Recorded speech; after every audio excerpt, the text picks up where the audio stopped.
Bryan, when the team had to make the roster decisions it made at the end of the regular season, why was it so important for you to want to hang around this clubhouse and at least keep continuing helping with experience in this clubhouse? I mean, this group of guys that we have here. I mean, obviously, me being down, especially in the pen with them. The group down there has, you can see the growth that they've taken from, last year to this year, and and where they're at now. And it's just been a lot of fun being with that group, and trying to help those guys as much as I can. And trying to stick around with them, stick around with this team, knowing what we can and should be able to accomplish.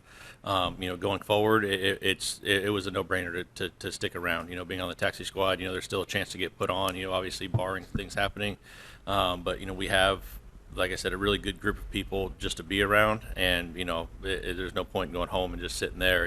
I'd rather stay here with these guys, and root everybody on, be here, for the moral support. Guys have asked questions last few games that we've had and stuff like that. We had that 15-inning game, and guys were talking to me about some different things about postseason and everything, because I don't think anybody other than maybe Czech has actually pitched in a postseason out of the pen until this year. So guys asked some questions to different things. So it's been nice to be there. Other questions for Bryan? On your left, we'll get your microphone.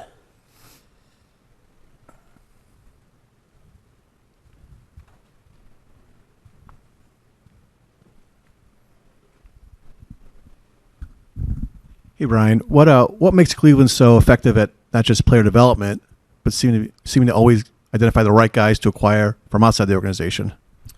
The minor league staff that we have, the scouting department that we have, the directors and everything that we have, from the minors up until obviously the big leagues, they just do a really good job of, like you said, identifying guys that fit the mold that this organization wants, and to be able to identify those guys that fit that, bring them into our departments with our analytics and everything else that we have to essentially unlock what talent they think that they can get out of them. They just do an amazing job. There's a reason other organizations always want to trade for our guys, because they know that what they're going to get. They know the talent level they're going to get.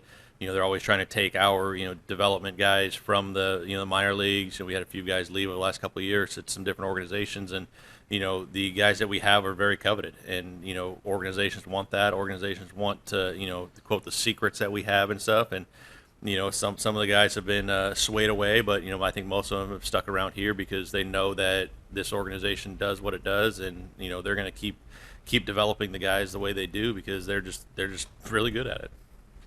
The second row on your right, Bryan.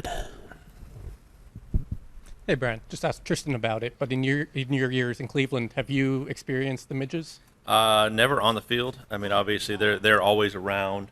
You get done with a game and they're all over your car or stuff like that. And like Tristan said, they're just kind of an annoyance. They're just kind of there. Nothing to really do. They don't do anything, but they're just there. Would that be difficult to pitch through? Like I said, I haven't had an experience pitching through them yet. Obviously, just being around them, obviously, it's just there. It's just something that you just deal with, and it is what it is. Just like it seems almost like if it's a little bit of misty, a little bit of rain, you just kind of deal with it as it is. Anything else for Bryan? Winty? Bryan, I was just wondering how disappointing that was to have that conversation after you pitched the whole season. The playoffs are just about to start, and they made that decision that you weren't going to be on the postseason roster. I mean, obviously it was tough. I obviously hadn't pitched as well as I wanted to this year. We had some tinker with some different things, did some different stuff. Some pitch things. Some teams may have had some stuff. We don't really know for sure, but it was obviously a tough conversation. It was. But it was slightly expected, if that makes sense. I mean, obviously, like I said, I hadn't pitched that well, and obviously the rest of the guys in the pen have done a tremendous job this year, and are continuing to do so. And it made sense. Obviously, it was the right call. Obviously, regardless of how tough and how how much I wanted to be there and be on the team, obviously to pitch in the postseason. But at the time, obviously, it's the right call with the guys that we have. Anything else for Bryan? We'll finish up with Jason. Trevor Steffen was in here a couple days ago, and he gave you a lot of credit for helping him develop the split. How did that come about, and have you done that with other young pitchers here in your time?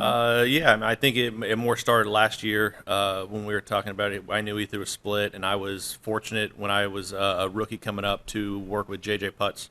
He was our closer in Arizona when I was there, and he threw a split. And at the time, I was tinkering with a split, so he was, kind of teaching me how he threw it, the thought process going through it, the grip, the finger pressure, all the different kind of his thoughts on how he threw it and what made it so successful. So I essentially just basically reiterated everything that he told me and taught me about it to Trevor. And obviously we had Blake Parker last year who also threw a split. So the combination of me and him talking with him and, just kind of going over the thought process and, different finger pressure and just the different things of how we through it and what we tried to do with it, and it's obviously improved his tremendously, from where it was at and the consistency on it, and it's a great pitch for him. What's kind of the trickiness as far as not just developing it, but also knowing how to use it in what situations to make it most effective? Absolutely. I mean, split's a tricky thing depending on how you throw it. His is obviously very good, but you can get essentially an inconsistency, which is actually a good thing for it, because the split's not going to necessarily just tumble every time. You get one that cuts, one that runs, one that goes down, and having to we literally were talking about it yesterday. Working on it in the off season stuff, you can with the finger pressure and finger grips, you can make it cut a little more. This one, make it sink a little more, and you can make it go down. So trying to figure out the the best grip for that pitch that you want at that time. And that's something that he said he's going to try to work on now for next year.